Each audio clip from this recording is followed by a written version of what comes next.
Hello, everyone. We are here for Vision Maker Podcast. And on this very special episode, we got Jasmine signing in all the way from the city.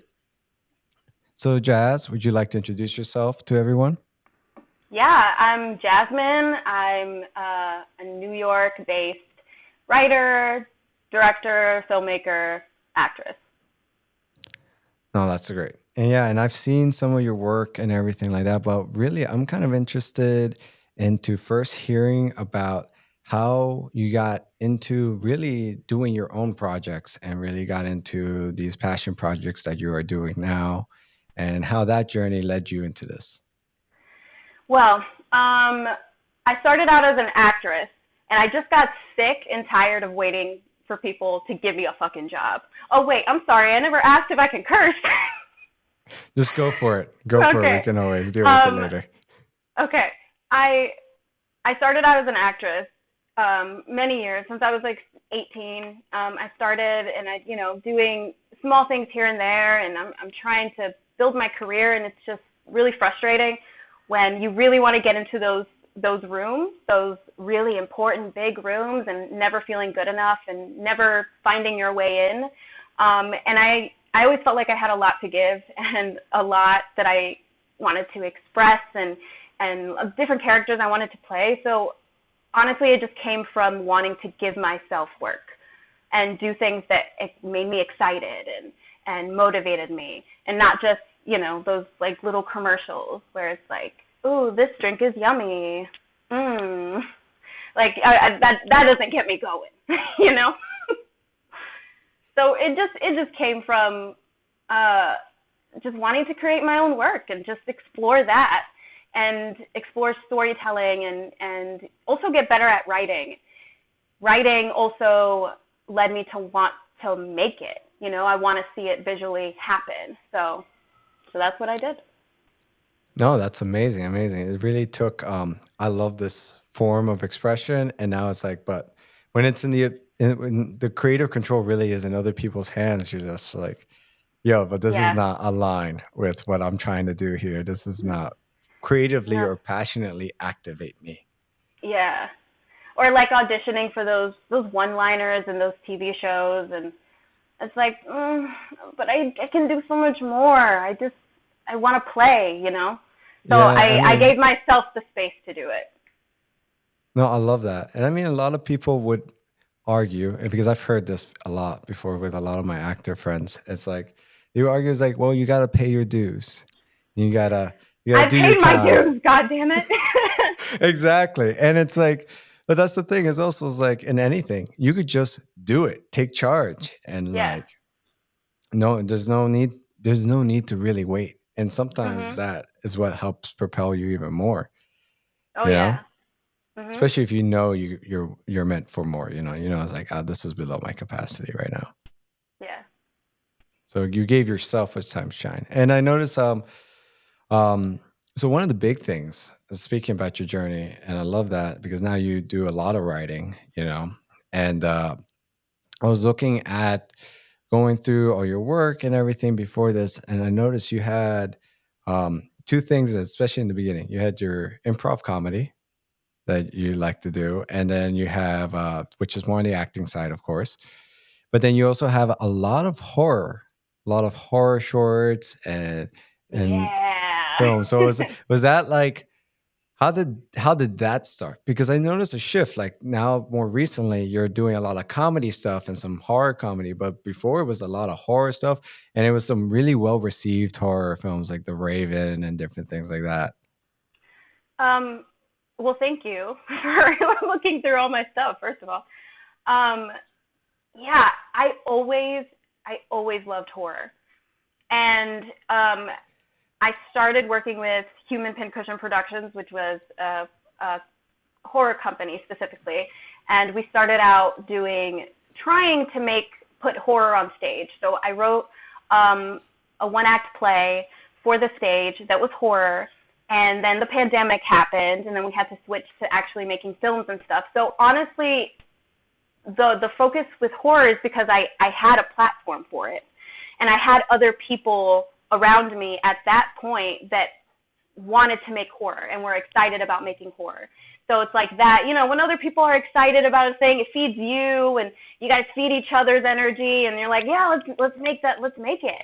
So then I just started writing and just cranking out the content, specifically with horror for this company. And I think the switch, I mean, I don't want to say that I switched because I will continue to make horror.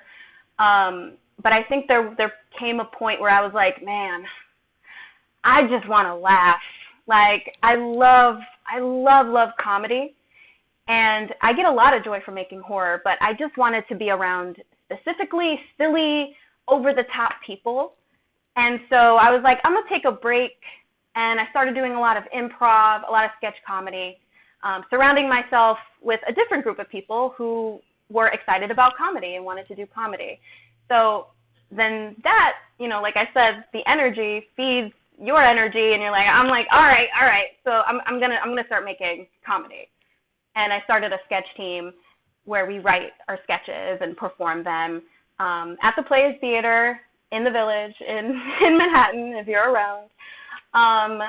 Yeah. So and then yeah, I just started writing a lot of comedy. Oh, that's great. That's great. And I even noticed like um you're even combining the genres a bit in some recent stuff. Um oh, it looked like you were about to input right there. So Oh I no, was I gonna thought I was waiting. I was waiting to see if you had more. No, no, I do. Um but before I go into that, I was because I wanted to talk about some of your specific projects and maybe some of the things that happened there. But Okay. one of the things I wanted to ask you um, was what was the things that you found most challenging in working with either genre? Um, I challenging. I think so. I think horror and comedy are very similar, Mm, even though it's not. They don't seem to be.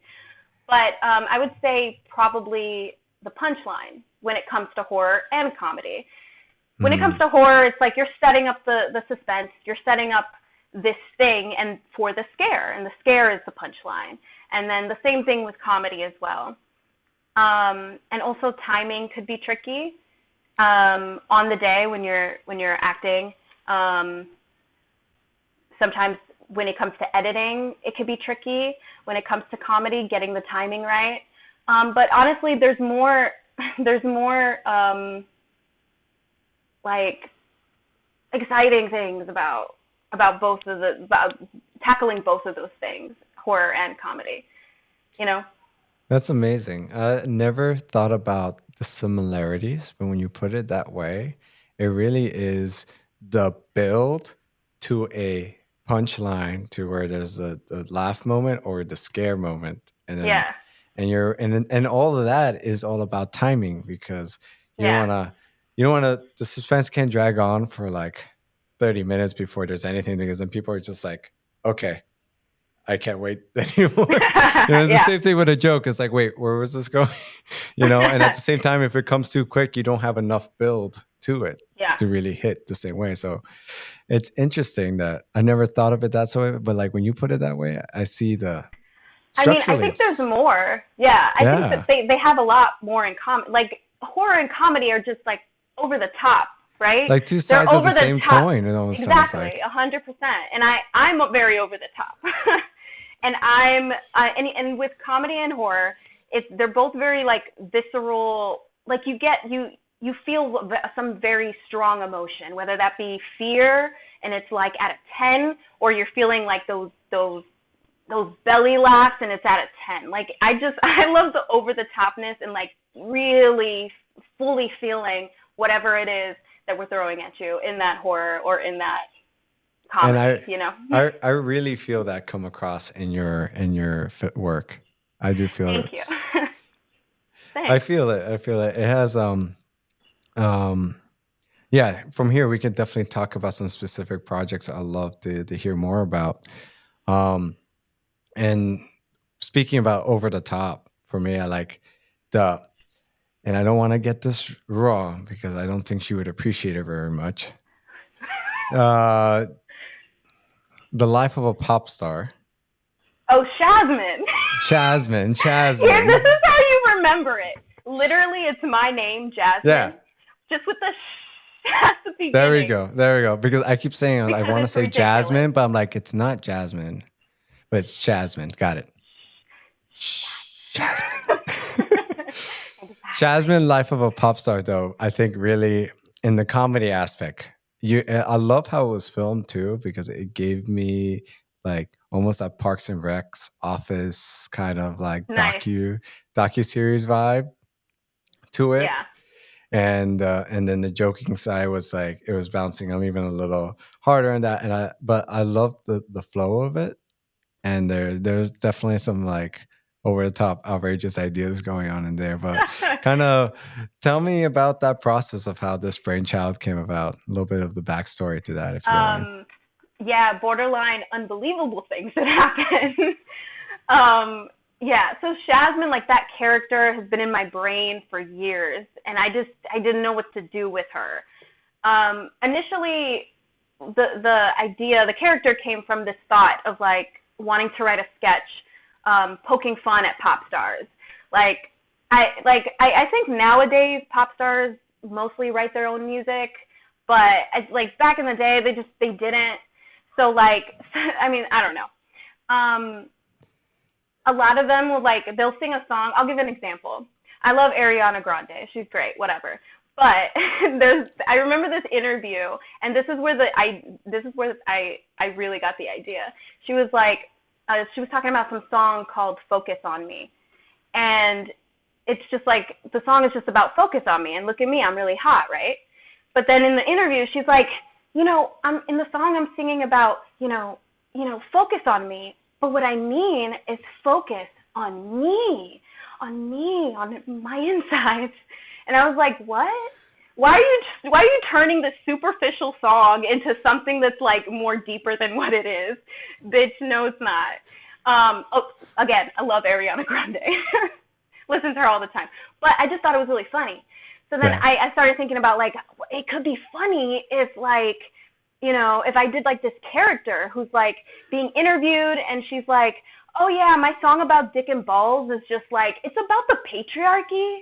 I know I'm saying dick and balls a lot, but it's just about the oppressive patriarchy.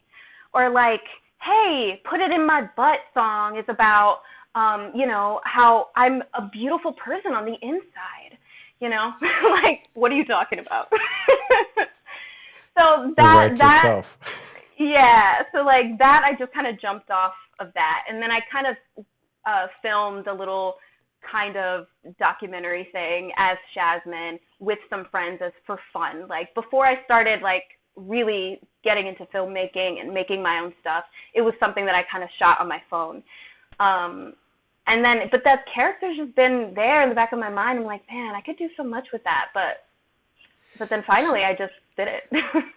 So is that old footage that we're seeing, the phone footage from back in the day? Yeah, that was from literally back in the day. You know what? I Um, was literally like, I was thinking about like, how did you get this like authentically old cell phone footage in this? Like, what did you use? Did you find like an old like Nokia or something and film this on it? I was like, and I was because I was like, this is like, but this is like real. This is like what it would look like. I was like, I'm now you impressed. know my secret. Yeah, it's literally off of my phone, like 4 years ago or whatever, or however long it was. I don't know. That's amazing. That's Yeah. amazing. So, you ever think that that footage would make it into something? No.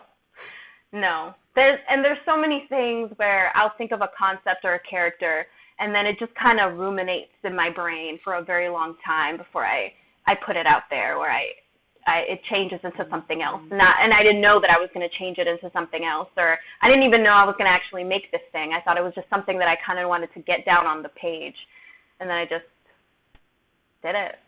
Yeah. No, that's awesome. Um, Stay tuned. Jasmine will come back because I had way too yes. much fun. So I'm currently writing more episodes. I was gonna say it's a series, so it's Yeah. coming forward. And plus, you gave us a little bit of a cliffhanger, so Yeah. come on, you gotta deliver. The Uh, people want it. the people need it. Got you. I got you. Um, no, no, no, that's fun. That's fun. And I love the energy because it really does, like what you're saying, really emits right off of you. And so another project that I also wanted to talk about that I saw did very well was Raven. It was one of your last horror projects, at least you posted right there. Um, Yeah. can you It was tell us a one. bit about that journey with that film, and then how it like where like how it felt when it got to where it got to with the accolades that it got? And I saw it's like one really well viewed on YouTube and everything. Thank you. First of all, nice words. Um, yeah. So that was probably maybe like the second to last horror film I made. No, like maybe third to last, something like that. And man, I put my blood, sweat, and tears into that movie. And I wrote it, and literally a few months later, I started jumping on it just to make it. I shot it in like a week on barely anything, and Wow. I mean, maybe I Wow. shouldn't tell you that secret, but No, that's good. look, I really put in a lot into making that. At that point, that was like maybe the biggest project I had made at that point. Um, and I just wanted people to like it. And Mm, I just didn't know, and I feel like this about literally almost everything that I do, that I put out there. I'm like, I don't, are people gonna like it though? Are people gonna, are people gonna find this interesting? Are they gonna find this funny? Are they gonna find this horrifying? Are they gonna feel an emotion when they watch this? Are they like, I don't know. I don't know. I know how I feel about it, yeah. and I also know all the things that I wish I could change, right? Because of course I'm a perfectionist, so there's things that I don't like, that I'm Comes with not the gonna say. territory. Comes with Yeah, the territory. yeah, and you can never get it just right. So then when I started with Raven is actually the first film that I started kind of dipping my toe into like festivals and like that kind of scene. And then putting it out there, and like I started off with little festivals and then medium sized festivals, and I was like, oh, I I people like this? And I can't. Oh, okay. A lot. Okay. People really like it. Okay, cool. It was exciting. I think that's so great that because it sounds like this is something that you really went like you no stalling. You wrote it, you believed in Yeah, it, and you just went for it. Re- Really, regardless of the outcome at first, you were just like, "This is I just have yeah. this inside me, and I just need to get it out," and you did. Story of my life. Yeah. And I think it's good to people to hear that sometimes like it doesn't need to be such a big, audaciously grand plan. Sometimes you just do it with whatever you got and in a Yeah. week or whatever. And more importantly, you got it out there. Because Mhm. I think um a lot of people can get stalled out like that, creatively thinking they need so much to do it, and also so they don't ever take action. Or when they do take action, they're too afraid to put it out there, you know. Yeah. I've seen that a lot. A And some lot, a really lot. talented things. I've seen some really talented stuff that I'm like, you made that? Yeah, I made this like 6 years ago. It never saw the light of day. I'm like, why? It's great. Yeah. Yeah. And I So mean, I'm sure that person in their brain, like it was just, it's not what they wanted it to be, so they don't want to share it. And it's never going to be what you wanted it to be. Like so I'm tweaking my films up until I put it out there. I feel like some of us, like as creatives, we have so much love for the art that Mhm. like it will there's no such thing as perfect for us because it's like literally like what we have is just so out of this world to put in the real world. It's just not possible. But I think it's like when we give ourselves deadlines like that, like we'll work on into it until the deadline, but we're making sure there's a cutoff point Yeah. because There has to be a cutoff point because I will or see else it's stuff. forever. I will see something wrong like right before I put it out, and I'm like, wait, I've never noticed this problem. I've never noticed this weird cut. What's this? No. Can I? Do I have time? No, it's out there now. Okay, bye. That happens to me with literally everything I do.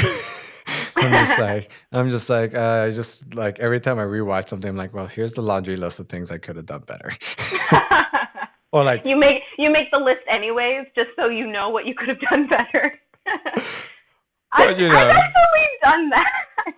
me I've too. actually done that where I'm like, okay, this is just I just want to get out all that negative like crap and just write all the shit I hate about it and just put it away and on a piece of paper and it's just there. I'm just gonna let it go, right? I'm gonna Yeah. let it go. I was gonna say, like, as a creator, as you move forward, sometimes that's really Achilles heel for a lot of creators. That really stops them. It's like, how do you deal with that? Like, You putting in gotta your take it. emotions and then yeah, Yeah, and I do put my emotions in it, like a hundred yeah, percent. They're all my babies. Um, I think you got to be easy on yourself. You have to like, and actually take the win. Like when you actually accomplish something. Like there's so, as you were saying, there's so many people who just don't move forward and even complete the project and don't even put it out there.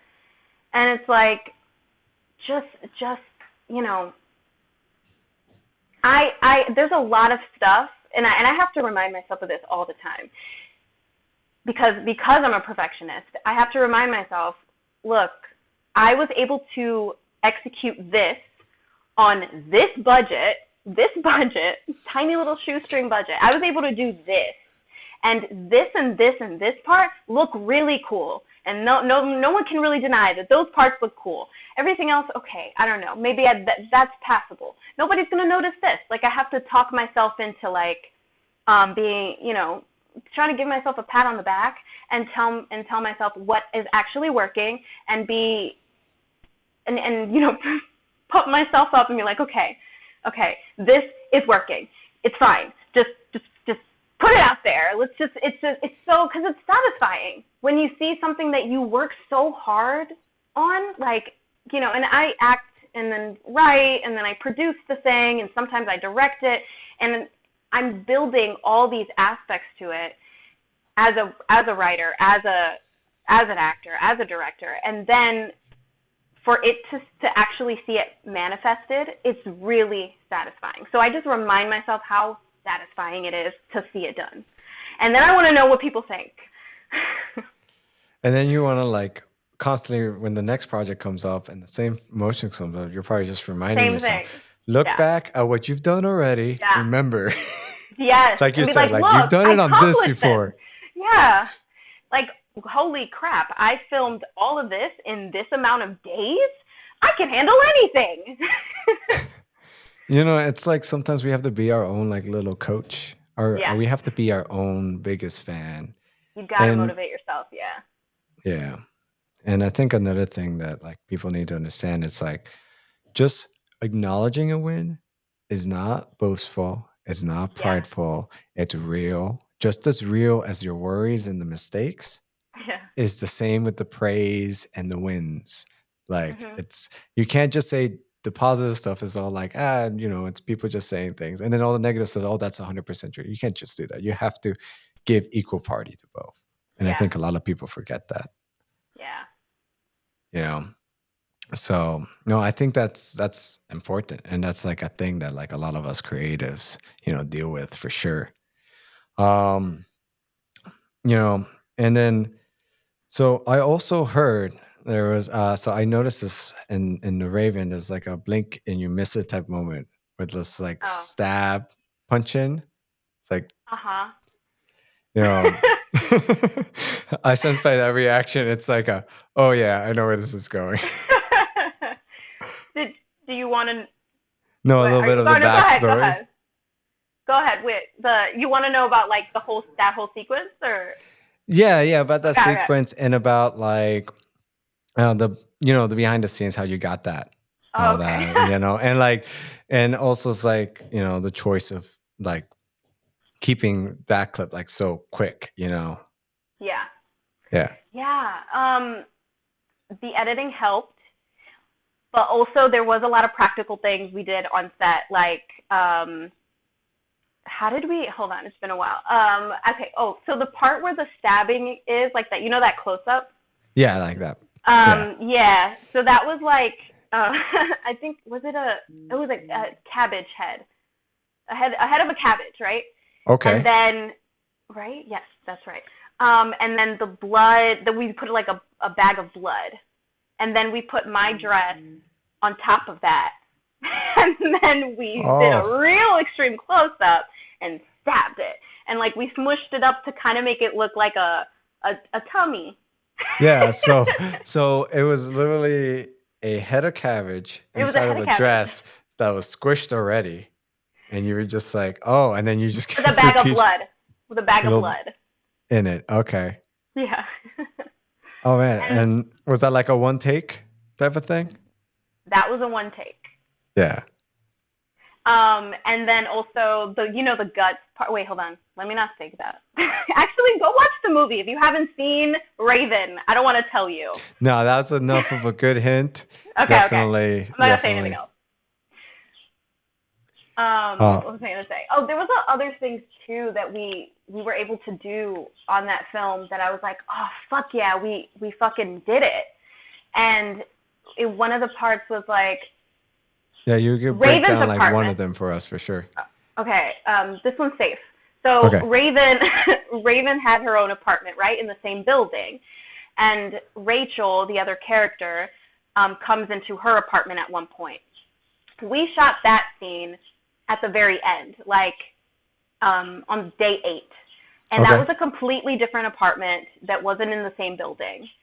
And plus, I didn't catch because I'm one person, but I didn't catch that. Oh yeah, we need her to have her sweater not be bloody. Is that too?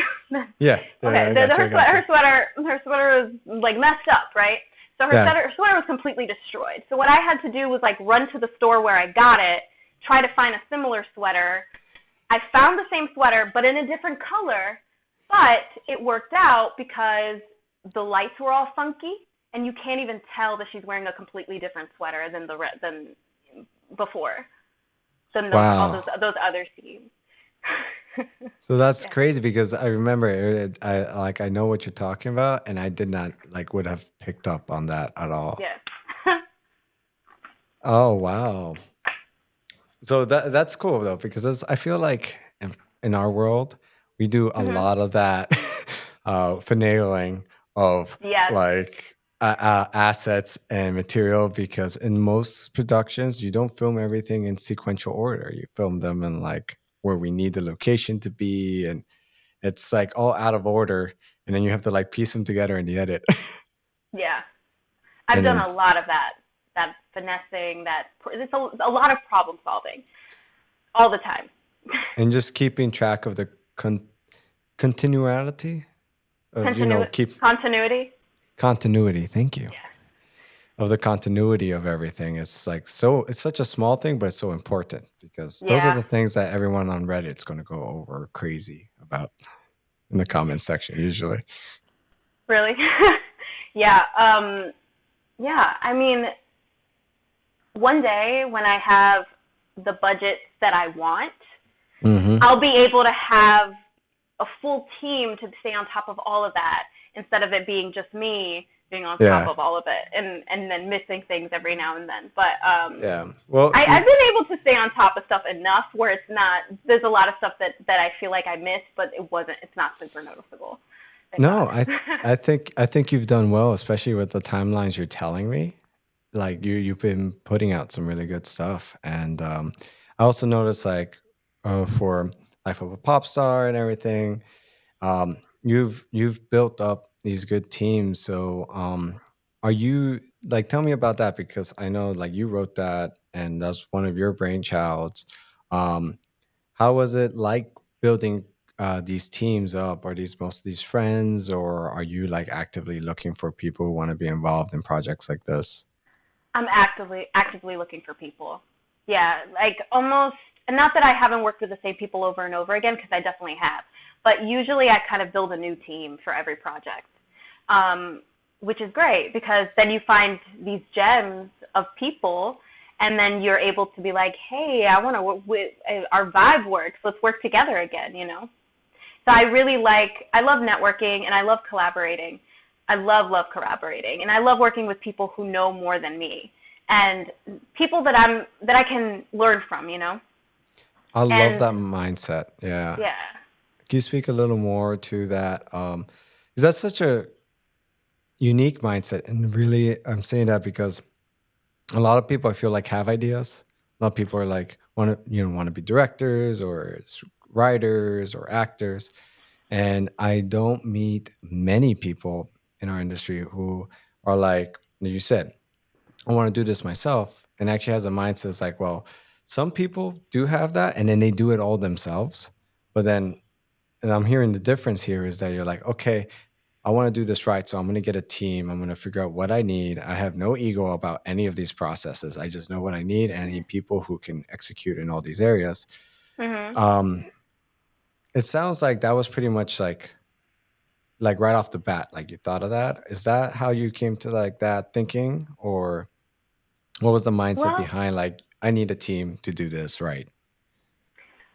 well, I mean, I didn't go to film school, and I started off as just an actor. So when I produced my first thing, I was like, I don't know anything. I'm just a little actress.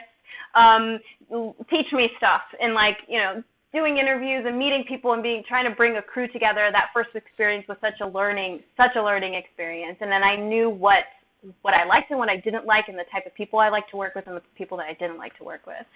Um, and honestly, like for me, I love collaboration because I love play. Like I love people. I love like creating a space where it's like, okay, yeah, I wrote this, okay, but I want you guys to come into the world with me, and then we kind of build it together because I don't know everything, and I love like riffing off each other, like who best idea wins. Like it's like, oh, you just thought of that. That's really great. Oh, but what if also this? Oh, okay, and then you're yes anding each other, and then you're able to like make it our thing and not just my thing, even though it is mostly my thing. But like if you can get everyone excited about it too, and everybody feeling like they have a hand in it, you're gonna have a happier set. No, I love that. I love that because it, like you said, very collaborative, and you love collaboration, but like it really makes the sum greater than the pieces of the parts, you know? Mhm. Um, no, that's great. So, and that's such a great like team mindset too, because then you get all these different influences with each project too, if you think about it. Um, Learn something new every single project, for sure. no, that's fantastic. Another thing I wanted to talk about is like now the more recent thing that you're working on is the LA Forever, correct? Mhm. Yeah. And so this one, I remember first hearing about it, seeing your pitch deck for it, and it looks great, and you were telling me a little bit about previously how much like this one you really put in a lot of pre-production because this one has some great potential. Can you just talk a little bit about how this one came about? I know it's based off of a previous venture, and now in the direction you're trying to take it to.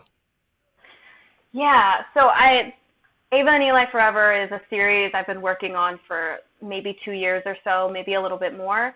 And not just the pilot, but like building the whole series, the whole world, as season one, episodes, and the pitch deck, like you said, series Bible, all the things, because the idea is to sell it, to a network or a streaming service, with me attached as an actor. So I was able to get it represented by a literary manager. So she's currently pitching it around town, but there is a lot of ghost shows. She did mention that to me. There is a lot of ghost shows, so I don't know, but like this has a lot of potential, and it felt really great to have somebody who in the industry who actually it believes in me. How did that Um, connection come about? Submitting, like blind submitting to Mm, people. Doing research, and you can't send your script out right away. You have to send a whole pitch. And well, her and a couple other people actually responded to me, but she got to me first, so she got me first. But she really loved my pitch. She asked to read the script. Then she loved the script, and then we worked on it a little bit more, and then yeah, that's how it works. And she's representing that particular script, not like just me as a writer, but that script is how it works. Um, So Sorry, I just wanted to say, like, for our certain viewers who may be interested in also getting their stuff out there and stuff, I'd love to hear a little more on how that submission project process worked. Like, who were you submitting it to exactly, and how many did you even send out to get some responses? a lot, I think. Okay, a lot, A but lot. like, well, So what? to who Yeah. specifically? I don't remember like actual names and like the actual agencies and stuff. But they were like Honestly, agencies for like film and production. agencies, no, agencies specifically for writers. Oh, okay. Yeah, so scripts get their own kind of agency and Okay. their own representatives that is separate from like an actor agent or a directing agent or Got it. production agent. Though Got that's it. that's all kind of separate. Got So it. it's specifically Oh, for writers. I think that so. makes I did sense. a lot of research online. I mean, if anybody's interested in doing this, research, watched a lot of YouTube videos and like trying to get tips here and there because it's a world that I'm very new to. I know that I want to write for TV. I want to create a TV show. I want to be in a TV show. So this is one of my avenues to trying to do that. So a lot of research, and then I think I found like a couple resources online that listed a ton of agencies, and I think I just started going. I just started checking to see, okay, do they take submissions or not? Cool, they don't. Move on. Cool, you do. Great. Submitting. And I just kind of started going down the list. Not all at once because it was a lot, but I gave myself like, okay, I'm going to spend 30 minutes a day submitting, or I'm going to spend, maybe an hour every couple of days doing it. And I was doing that through like maybe for a month or two before I got a response. Got it. Oh, And also I'm awesome. trying to make my pitch better too, like getting feedback. That is so important for your scripts, and then also on the pitch itself. You gotta get some feedback on that. Got it. And now the pilot's in production, right? Yes. So I want to give the script a boost by by making a proof of concept. So I shot. It's already done. So we're in Oh, post great. production. Yeah, I just did that, and oh, so It much, seems on so much. brand. Yeah. So yeah, I was able to get an investor for it to help me out. Didn't exactly get the budget I wanted, but I was able to have a little more money than usual, and I got the crew together. I shot it, and once it's edited and stuff, I'm gonna be sending it to my agent and seeing if they could use that as a proof of concept with the script, or at least part of it, maybe a couple scenes or like half of it, not the whole 30-minute episode probably.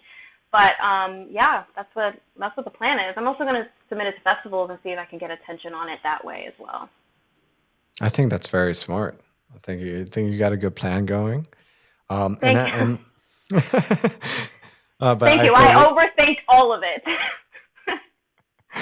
I definitely understand the feeling of like I'm just flying by my bootstraps right here. But no, it's definitely like I said, it's more power to you.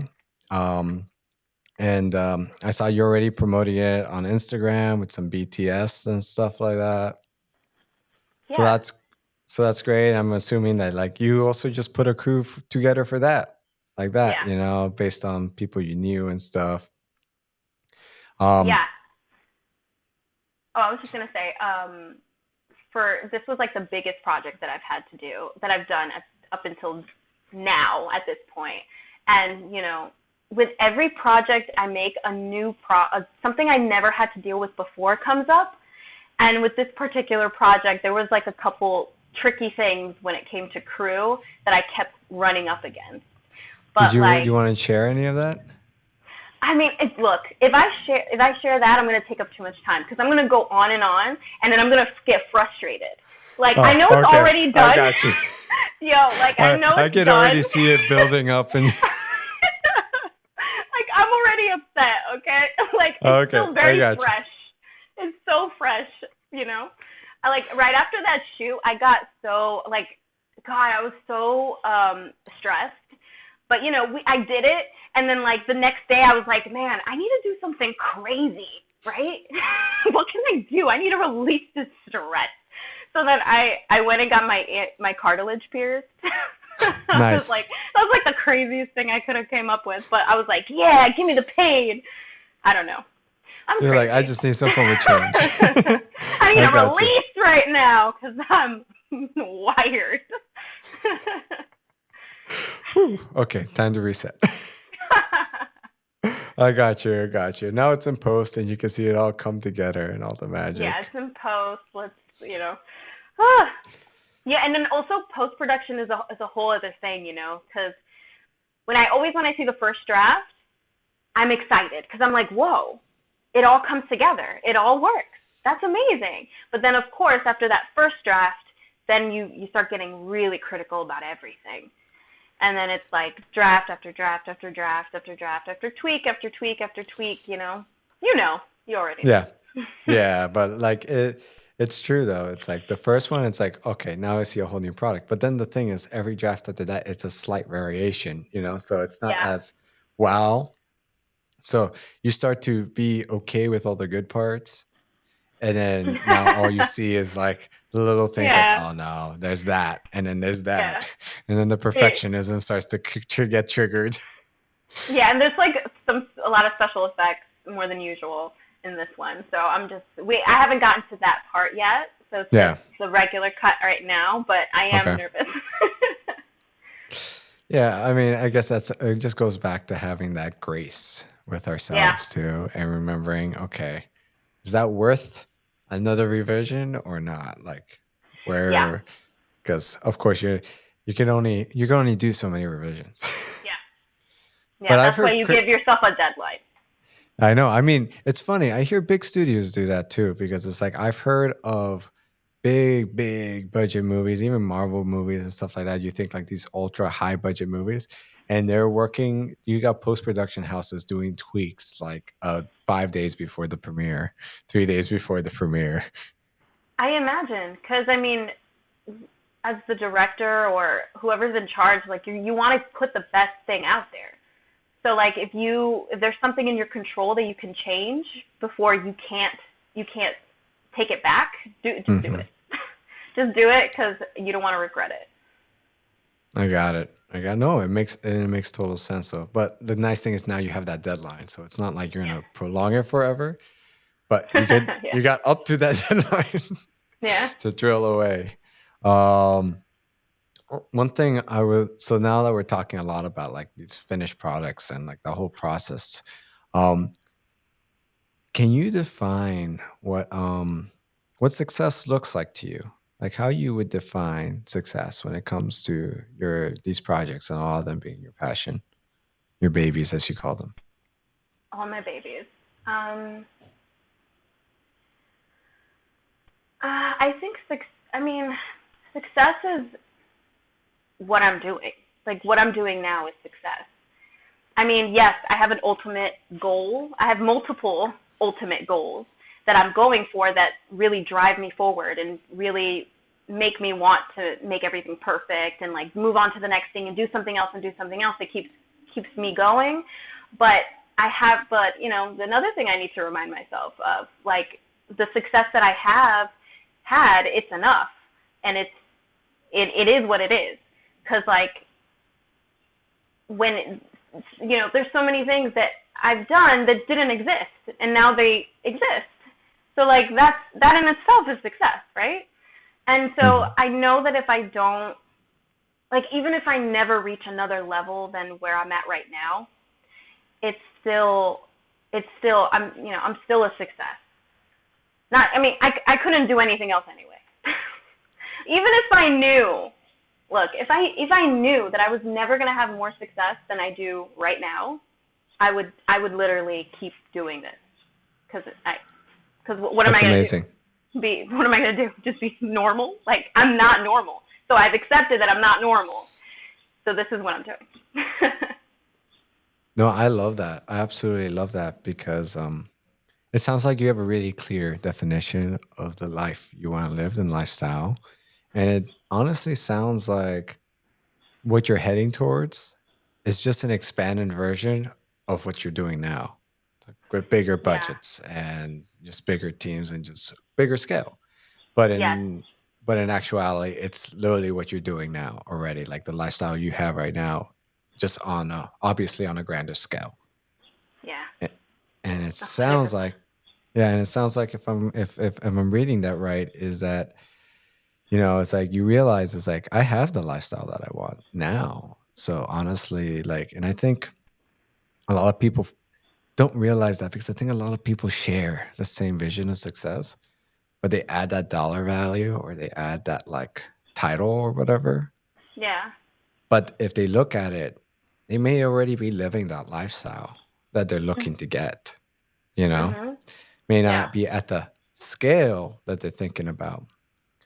But it sounds like because I mean, right off the energy I get with you, I sense like you are in general, you have this peace and this joy within you because you are like fighting for your passion and you're living in that creative mode pretty consistently.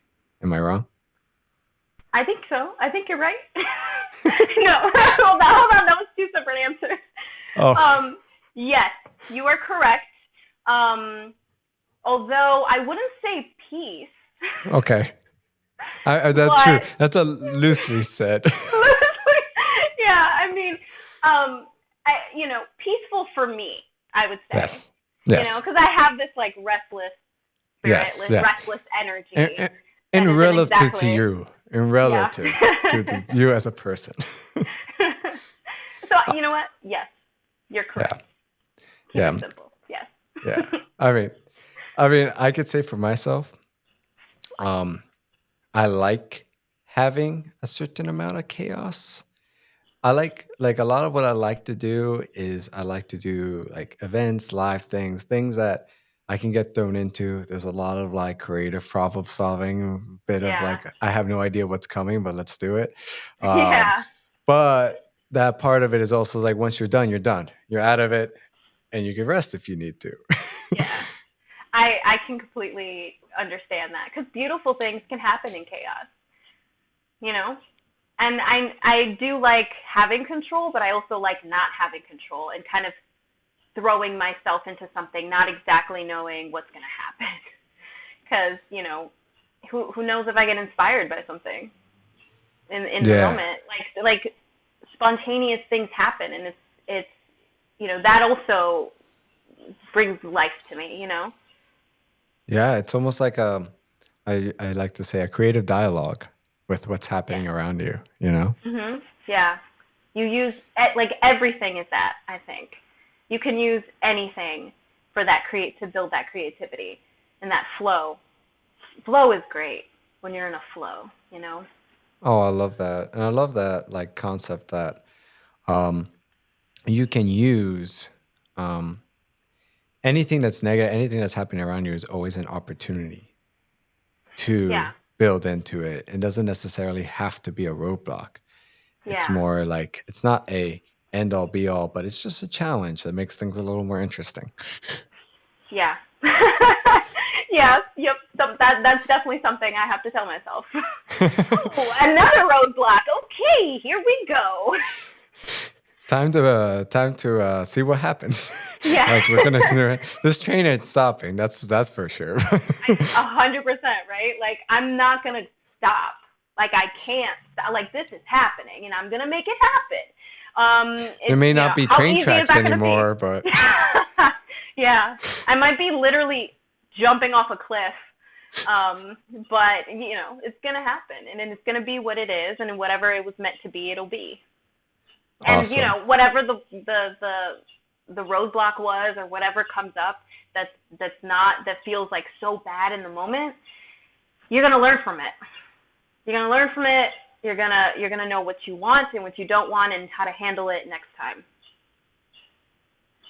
No, I love that. I love that a lot. Now, are there any would you say any future projects outside of Ali Life Forever that or future plans or ideas that you're particularly excited about moving towards? Like what's in store for your future right now? Um, where do I start?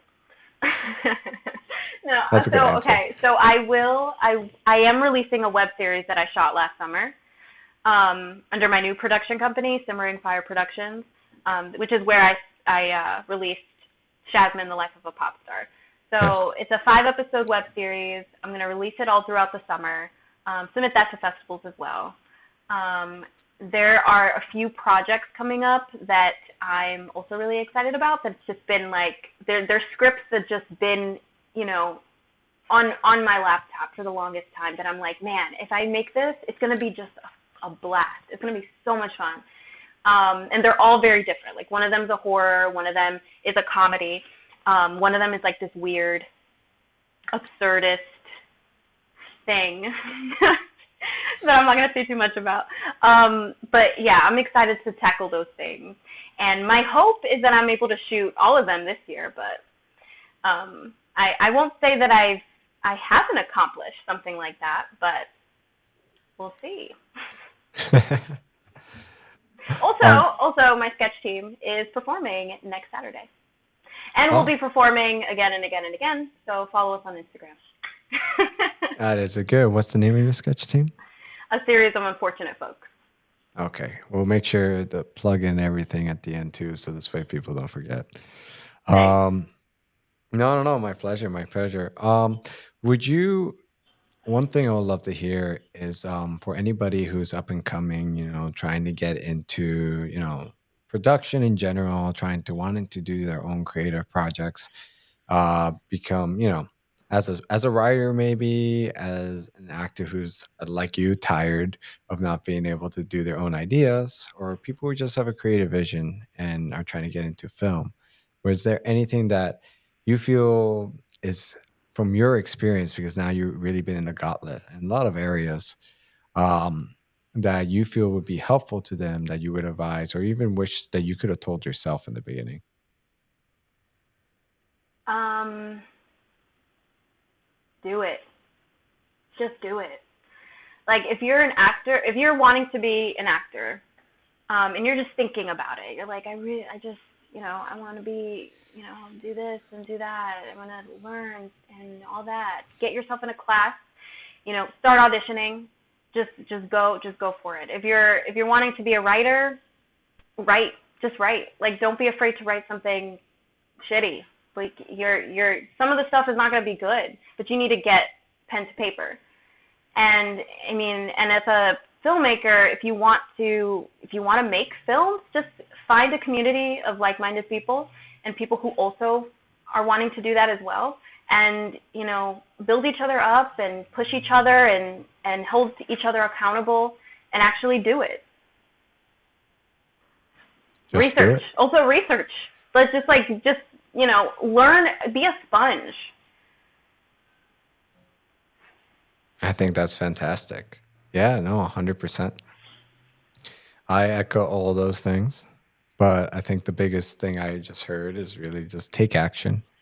Don't Yeah. be afraid. Just like don't wait. Don't get paralysis by analysis. That's I can speak. Yeah, and I mean, a lot of people are held back because they don't think they're good enough, Mm. or worthy enough, or smart enough, or talented enough, and I definitely fall under that. And what And would you say to them? just fucking do it. Look, let me just tell you, that's probably, if you feel like that,